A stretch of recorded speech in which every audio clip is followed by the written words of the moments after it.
बिस्मिल्लाहिर्रहमानिर्रहीम। आज की इस वीडियो में मैं आपको रैंडम मॉड्यूल के बारे में बताऊंगा। पाइथन के अंदर जो बिल्ट इन मॉड्यूल है रैंडम मॉड्यूल, उसके बारे में मैं आपको बताऊंगा। इस वीडियो का जो मटेरियल है वो आपको इस लिंक पे मिल जाएगा, जो कि मैं वीडियो के डिस्क्रिप्शन में डाल दूंगा।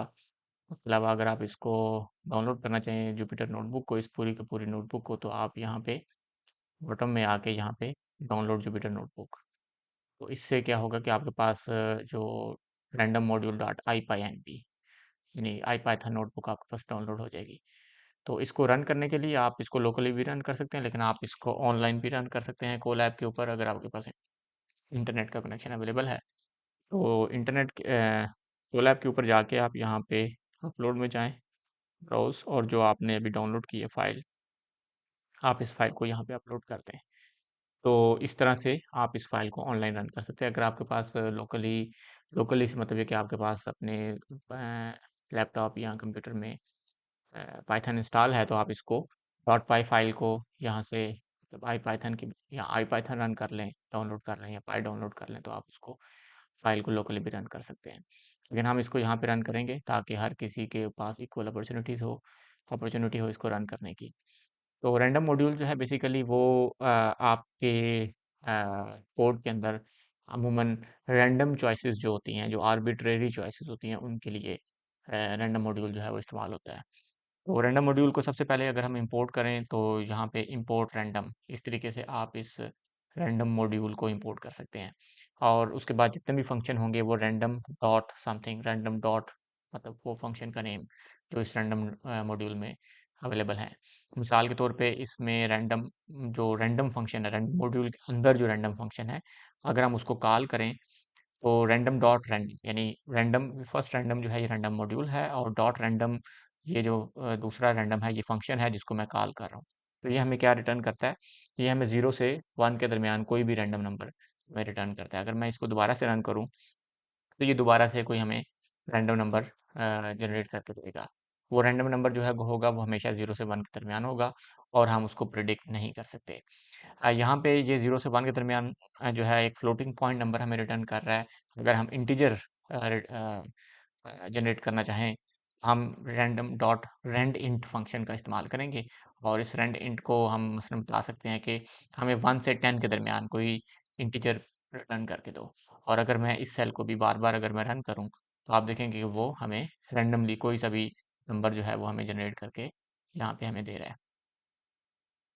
अच्छा, उसके बाद रैंडम डॉट चॉइस जो है वो हमें, अगर हमारे पास एक सीक्वेंस हो जिसके अंदर मल्टीपल वैल्यूज़ हों, तो रैंडम डॉट चॉइस जो है वो बेसिकली हमें उसमें से कोई से भी रैंडमली कोई वैल्यू हमें रिटर्न कर देते हैं। यहाँ पे हमारे पास एक लिस्ट है 1 2 3 4, और अगर हम चाहते हैं कि इसमें से रैंडमली कोई एक लिस्ट हमें रिटर्न की जाए, तो मैं इसको रन करूँगा, तो ये हमें, अगर मैं इसको बार बार रन करूँगा, तो ये मसलन हमें, अगर लेट्स से नेक्स्ट सेल को रन करता हूँ, तो हमें यानी 1 2 3 4 में से कोई सी भी वैल्यू जो है वो हमें रिटर्न कर देगा। और रैंडम डॉट चॉइसेस जो है बेसिकली वो हमें मल्टीपल वैल्यूज रिटर्न करती है। और रैंडम डॉट चॉइसेस का जो आउटपुट है वो एक लिस्ट है। ठीक है, आप ये देखें, अब बाय डिफ़ॉल्ट जो है वो हमें एक ही वैल्यू रिटर्न कर रही है उस लिस्ट में। और अगर हम मिसाल के तौर पे उस लिस्ट में से 2 वैल्यूज रिटर्न करना चाह रहे हैं या चूज़ करना चाह रहे हैं, तो ये आप देखें कि इज़ इक्वल टू 2, तो हमें एक लिस्ट जिसमें से 2 वैल्यू हमें रिटर्न कर देगा। तो हम यानी इस तरह से किसी सीक्वेंस में से मल्टीपल वैल्यूज़ भी इस तरह से सिलेक्ट कर सकते हैं, लेकिन करंटली इसमें जो है मतलब ये ओवरलैपिंग भी हो सकते हैं। हो सकता है वो कि वो सेम वैल्यू को ही 2 दफ़ा सिलेक्ट कर दे, जैसा कि हमने पहले देखा था। और जो रैंडम डॉट सैंपल है वो बिल्कुल रैंडम डॉट चॉइसेस की तरह ही है। यानी आप उसको एक सीक्वेंस दें, और वो सीक्वेंस को जो है वो रिटर्न यानी उस सीक्वेंस में से कोई वैल्यू जो है वो रिटर्न करके दे दे। और ये सीक्वेंस जो है, पहले हमने यहाँ पे लिस्ट थी, अब यहाँ लिस्ट ऑफ इंटीजर्स थे, अब यहाँ पे हमने एक न्यू लिस्ट डिफाइन किया है, लिस्ट ऑफ स्ट्रिंग्स। ठीक है, इसमें 1 2 3 4 5 स्ट्रिंग्स हैं, 5 वैल्यूज हैं। और मैं इसको रैंडम डॉट सैंपल को कह रहा हूँ कि रैंडमली मुझे कोई से भी दो वो रिटर्न कर दे वैल्यूज इस लिस्ट में से। तो जब मैं इसको रन करता हूँ, तो ये देखें उसने मुझे 2 लिस्ट, सियासतदान और सेठ, ये 2 चीज़ें इसने हमें रिटर्न कर दी। अगर मैं इसको दोबारा रन करूँगा, तो रैंडमली वो इसमें से कोई से भी 2 वैल्यूज जो है हमें रिटर्न करके दे रहा है। इसके बाद आ जाता है सीड। फ़र्ज़ किया आप कोई फंक्शन यूज़ कर रहे हैं, आप अपने स्क्रिप्ट के अंदर रैंडम मॉड्यूल का कोई भी फंक्शन आप यूज़ कर रहे हैं, और वो रैंडम जो फंक्शन है, रैंडम मॉड्यूल का जो फंक्शन होगा वो रैंडम चॉइसेस कर रहा होगा, मतलब let's say random dot choice, random dot sample, random dot random, random dot rand int वगैरह। अब मसला ये है कि जब आप अपना कोड किसी को देंगे तो उसका जो आउटपुट होगा वो डिफरेंट होगा एज कम्पेयर टू आपके आउटपुट से। तो अपने कोड को रिप्रोड्यूसिबल कैसे बनाया जाए, यानी इसका मतलब है कि आप हम तो ये चाह जब भी आप कोई कोड रन करते हैं तो कोशिश तो ये होती है कि हमारा जो रिजल्ट है, जो हमारे रिजल्ट आए, जो शख्स भी हमारा कोड यूज़ करे उसके भी सेम रिजल्ट आए। लेकिन अगर हमारे कोड के अंदर जो रैंडम मॉड्यूल का कोई फंक्शन यूज़ हो रहा है, तो अगर कोई और बंदा उसको यूज़ कर रहा है, अगर इवन अगर मैं खुद भी उसको बाद में यूज़ कर रहा हूँ, तो उसका रिजल्ट जो है डिफरेंट आएगा। अब इसको रिप्रोड्यूसिबल कैसे बनाया जाए, ठीक है? यहाँ पे मिसाल के तौर पे अगर हम रैंडम डॉट रैंडम को 5 दफ़ा कॉल कर रहा हूँ मैं, तो आप देखें कि इसका जो आउटपुट है वो डिफरेंट है, ठीक है? पाँचों की पाँचों दफ़ा जो आउटपुट है डिफरेंट है। अगर मैं इसको दोबारा से कॉल कर रहा हूँ, तो इस दफ़ा जो 5 आउटपुट हैं वो भी डिफरेंट है, ठीक है? यहाँ पे अब अगर मैं इसको रिप्रोड्यूसिबल बनाना चाहूँ, तो मैं क्या करूँगा, मैं स्टार्ट में रैंडम डॉट सीड सेट कर दूँगा। रैंडम डॉट सीड और यहाँ पे 313 मैंने कोई भी इंटीजर वैल्यू हो सकती है, तो माइनस इन्फिनिटी से लेके प्लस इन्फिनिटी इन्फिनिटी नहीं होनी चाहिए, लेकिन मतलब कोई भी वैल्यू हो सकती है।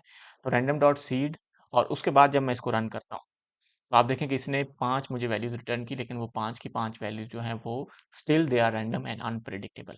यानी मुझे नहीं पता था, इसको रन करने से पहले मुझे नहीं पता था कि 0.56 होगा, 0.96 होगा, थर्ड वैल्यू जो होगी वो ये होगी।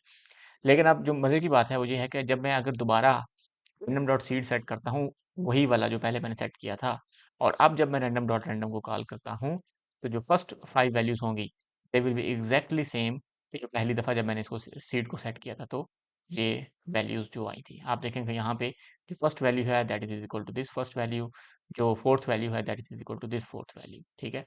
तो इस तरह से आप सीड सेट करके आप इसकी अपने कोड के अंदर रिप्रोड्यूसिबल, यानी आपका जो रैंडम मॉड्यूल का जो मतलब लेट्स से जो रैंडम फंक्शन है, सीड सेट करने के बाद जो वो फंक्शन जो वो प्रिडिक्ट करेगा, जो वैल्यूज रिटर्न करेगा, वो हमेशा सेम होंगी, जो बंदा भी वो सीड सेट करने के बाद उसको जब कॉल करेगा, ठीक है? अब यहाँ पे एक क्वेश्चन है जो कि अगर आपको इसकी समझ आई है तो आप इसको आंसर करें कि अगर मैं रैंडम डॉट सीड 92 किया है और इसको मैं 5 दफ़ा कॉल कर रहा हूँ, तो इस 5 दफ़ा पे आंसर क्या होगा? आप इसके ऊपर सोचें और मैं 2 सेकंड बाद आपको इसका आंसर बताता हूँ। जी, अगर आपने सोचा है तो मैं भी आपको इसके बारे में आंसर इसका बताता हूँ। रैंडम डॉट सीड चूँकि यहाँ पे हम 92 सेट कर रहे हैं, अगर मैं लेट्स से इसको वो करता हूँ, इसको रन करता हूँ, तो इस दफ़ा इसका जो आउटपुट है that is different from this, और वो क्यों डिफरेंट है? क्योंकि यहाँ पे मैंने रैंडम सीड 313 सेट किया था, यहाँ पे रैंडम सीड 92 सेट कर रहा हूँ, ठीक है? अगर मैं इसी सेल को दोबारा रन करता हूँ, तो आउटपुट विल बी सेम, ठीक है? और अगर मैं इसको कॉपी करके इस कोड को एक न्यू सेल क्रिएट करता हूँ और उसके अंदर इसको रन करता हूँ, तो output will still be same. लेकिन यहाँ पे लेट्स से अगर मैं 92 की बजाय 142 कर देता हूँ और फिर अगर मैं रन करता हूँ, तो आप देखें इसका आउटपुट डिफरेंट है। और लेकिन अगर मैं यहाँ पे भी 92 की बजाय 142 कर दूं, तो इसका आउटपुट भी डिफरेंट होगा। और उसके अलावा यानी यहाँ पे अब एक और क्वेश्चन है, वो ये है कि अगर मैं लेट से 313 ही रैंडम सीड सेट कर रहा हूँ, जैसे मैंने यहाँ पे ऊपर सेट किया था, और अब अगर मैं रैंडम डॉट रैंडम को 7 दफ़ा कॉल कर रहा हूँ, ठीक है, इस लूप के अंदर 7 दफ़ा कॉल कर रहा हूँ, तो what will be the value, सातवीं दफ़ा जो इसकी वैल्यू होगी वो क्या होगी? हमने देखा यहाँ पे जब हमने 313 सीड सेट किया तो पांचवी दफ़ा हमने वैल्यू ये आई, सातवीं दफ़ा वैल्यू क्या होगी, क्या आप बता सकते हैं? तो इसका आंसर ये है कि हम नहीं बता सकते। यानी अगर हम, चूँकि अभी तक हमने जब इसको कॉल किया था, ऊपर जब कॉल किया था तो हमने 5 दफ़ा कॉल किया था। तो हमें नहीं पता कि छठी दफ़ा इसकी वैल्यू क्या होगी या सातवीं दफ़ा वैल्यू क्या होगी। ठीक है? अगर मैं इसको रन करूँगा तो इसकी पहली 5 वैल्यूज़ तो मैं प्रेडिक्ट कर सकता हूँ, क्योंकि ये पहली 5 वैल्यूज़ जो हैं ये वही हैं जो यहाँ पे है। लेकिन छठी और सातवीं वैल्यूज़ अभी मैंने नहीं देखी थी, इसलिए मुझे उनका नहीं पता। लेकिन ये है कि अगर मैं इसी सेल को ही दोबारा से रन करता हूँ और लेट्स से एक न्यू सेल में कि इसको मैं कोड को रन करता हूँ, लेट्स से यहाँ पे मैं 10 कर देता हूँ। तो इस केस में क्या होगा? इस केस में ये है कि जो फर्स्ट 7 वैल्यूज़ हैं, वो वही हैं जो यहाँ पे हैं, ठीक है? और नेक्स्ट 3 वैल्यूज़ हैं जो कि अभी मुझे नहीं पता थी, ठीक है? लेकिन अगर किसी और बंदे ने इसको रन किया हो तो वो यानी उसको पता होगा इसका आंसर कि ये 8वीं, 9वीं, 10वीं दफ़ा क्या आंसर होगा। अब इसमें ये है कि चाहे मैं इसको यहाँ पे रन कर रहा हूँ या कोई बंदा किसी और जगह पे रन कर रहा है, आप अपने घर में रन कर रहे हैं, आप अपने ऑफिस में रन कर रहे हैं, मैं इसको फिलहाल कोलैब पे रन कर रहा हूँ, तो हर दफ़ा जब random डॉट सीड सेट करने के बाद, random डॉट सीड 313 सेट करने के बाद, जब भी random डॉट random को 10 दफ़ा कॉल किया जाएगा, तो the first 10 outputs will always be same, will be this one. तो इस तरह से आप अपने कोड के अंदर रैंडम जो है रिप्रोड्यूसिबिलिटी को इंश्योर कर सकते हैं। उसके अलावा जो रैंडम जो सीड है, सीड सेट करने से ना सिर्फ ये कि रैंडम डॉट रैंडम फंक्शन जो है वो रिप्रोड्यूसिबल होता है, बल्कि रैंडम मॉड्यूल के तमाम जो फंक्शन हैं वो रिप्रोड्यूसिबल हो जाते हैं।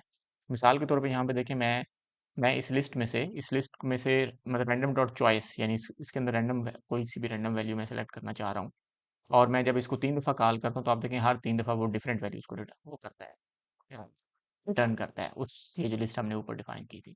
लेकिन अगर मैं सीड सेट करने के बाद इसको कॉल करता हूँ, तो आप देखें कि अब इसने एक ख़ास मतलब पहली दफ़ा इसने एंकर रिटर्न किया, दूसरी दफ़ा सियासतदान, तीसरी दफ़ा सेठ, और अब मैं अगर अगले सेल में दोबारा से सीड सेट रीसेट करने के बाद इसको कॉल करता हूँ, तो ये जो सीक्वेंस है that is exactly same as this one. तो इसका मतलब ये है कि जब आप सीड सेट कर दें, तो ये रैंडम मॉड्यूल के तमाम फंक्शंस को रिप्रोड्यूसिबल बना देता है।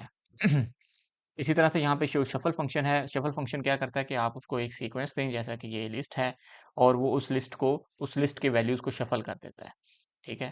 जैसा कि हम यहाँ पे पहले हमने जो ओरिजिनल लिस्ट थी वो ये थी, ठीक है? और उसके बाद जब मैंने शफल किया तो उसने उसी लिस्ट के मेंबर्स को शफल कर दिया। कुछ वैल्यूज़ को आगे कर दिया, कुछ वैल्यूज़ को पीछे कर दिया। और यहाँ पे यानी देखें तो कि मतलब असल जो चीज़ है वो एक इसमें नोट करने वाली है कि वो जो ओरिजिनल लिस्ट है, ये उसी लिस्ट को ही वो शफल कर रहा है।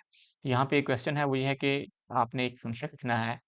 मैं उस फंक्शन का यहाँ पे मैं कोड में इसको इधर मैं सेल में लिख देता हूँ। आपने एक फंक्शन लिखना है सूडो शफल, और ये सूडो शफल जो है इसको यानी इसके अंदर आपने इसको एक लिस्ट देनी है, लेट्स से लिस्ट, ठीक है? और इस फंक्शन इसके अंदर आपने क्या करना है, आपने रिटर्न करना है, ये रिटर्न वही चीज़ कर रही है जो इसको इनपुट है, ठीक है? जो इसका इनपुट है एक लिस्ट, वही लिस्ट ये रिटर्न करे। लेकिन आपने इसको फंक्शन को लिखना इस तरह से है कि जब भी मैं इसको कॉल करूँ इस तरह से जब भी मैं इसको कॉल करूँ, लेट्स से मैं अगर इसको 2 दफ़ा कॉल कर रहा हूँ, इसको 2 दफ़ा कॉल कर रहा हूँ, तो आप यानी इसने प्रिंट नहीं किया दूसरी दफ़ा, अगर मैं यहाँ पे इसका प्रिंट करता हूँ दोनों दफ़ा अगर इसका आउटपुट, तो आप देखें कि मतलब फ़िलहाल तो ये लिस्ट जो है वो एज़ इट इज़ रिटर्न कर रहा है। लेकिन हमने इसके अंदर शफल फंक्शन भी इस्तेमाल करना है। तो यानी मैं यहाँ पे let's say random dot shuffle, अब अगर मैं इसको 2 दफ़ा कॉल करता हूँ, आई थिंक के मुझे यहाँ पे इसको शफल करना होगा, और यहाँ पे मैं वही लिस्ट जो है वो रिटर्न कर रहा हूँ। अब जब मैं इसको 2 दफ़ा रन कर रहा हूँ, इस फंक्शन को 2 दफ़ा कॉल कर रहा हूँ, तो दोनों दफ़ा इसका आउटपुट जो है वो डिफरेंट है। लेट्स से मैं अगर इसको 4 दफ़ा कॉल कर रहा हूँ, ठीक है? तो चारों की चारों दफ़ा इसका आउटपुट जो है वो डिफरेंट है।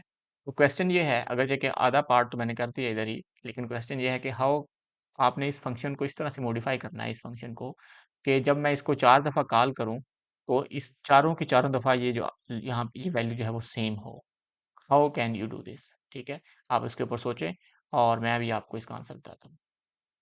तो इसका आंसर ये होगा कि आप इस फंक्शन के अंदर जो सीड है वो रीसेट करें हर दफ़ा। तो रैंडम डॉट सीड, और कोई वैल्यू भी सेट कर दें, ज़रूरी नहीं है वो 313 या मतलब कुछ भी हो। लेट्स से मैं 5 सेट कर देता हूँ, ठीक है?